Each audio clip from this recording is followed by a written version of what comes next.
শনিবার হঠাৎ পরিদর্শনে গেলেন মালদা জেলাশাসক নিতিন সিংহানিয়া ও অন্যান্য প্রশাসনিক আধিকারিকরা। এই পরিদর্শনটি ছিল মুখ্যমন্ত্রী মমতা বন্দ্যোপাধ্যায়ের নির্দেশে, যাতে জেলার বিভিন্ন প্রান্তে স্কুল, অঙ্গনারী কেন্দ্র ও স্বাস্থ্যকেন্দ্রের কার্যক্রম পর্যালোচনা করা হয়।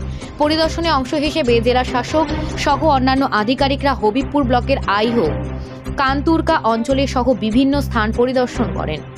তারা সেখানে স্কুল, অঙ্গনারী কেন্দ্র, স্বাস্থ্যকেন্দ্র ও পিএইচই পানীয় জল সরবরাহ ব্যবস্থার কার্যক্রম খতিয়ে দেখেন। সরকারি পরিষেবায় কোথাও কোনো ঘাটতি রয়েছে কিনা সেটি নিশ্চিত করার জন্য তারা নানা বিষয় বিশ্লেষণ করেন।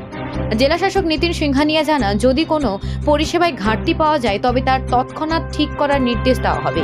তিনি আরও বলেন, জেলার উন্নয়নের জন্য এই ধরনের পরিদর্শন ভবিষ্যতেও চলতে থাকবে। Bureau report, news prime Times.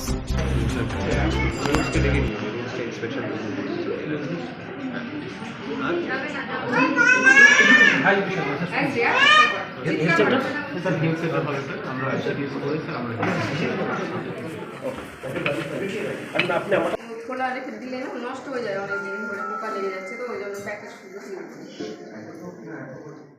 মাননীয় মুখ্যমন্ত্রীর নির্দেশ অনুযায়ী পুরো জেলা জুড়ে আমাদের সব অফিসেস নিয়ে surprise visits of ICDS centre, school, স্বাস্থ্যকেন্দ্র এগুলো চলছে, যাতে পরিকাঠামোগত কোনো যদি ঘাটতি আছে বা আমাদের সার্ভিসেস যদি কোনো ঠিকঠাক দেওয়া হচ্ছে না সেটা দেখা হচ্ছে, অ্যাকশন নেওয়া হচ্ছে।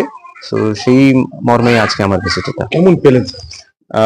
কিছু কিছু জায়গায় কিছু কিছু অসুবিধা আছে, সেটা রেকটিফাই করতে বলা হয়েছে। বাকি স্পট ফিডিং আমাদের বাড়াতে হবে, সেটা যে আছে আরো ট্রেনিং যে আছে আমরা করাবো, এবং যা যা ইনফ্রাস্ট্রাকচারে ঘাটতি দেখা গেছে সেটা আমরা ইমিডিয়েটলি টেক কেয়ার করব। পিএইচই দফতরও এখানে ভিজিট হচ্ছে। এখানে গ্রামে গ্রামে আমরা দেখছি যে কোথায় জল পাচ্ছে না, কি কি অসুবিধা আছে, জলের কোয়ালিটি টেস্টিং হচ্ছে, সেটাও এখানে দেখা হচ্ছে।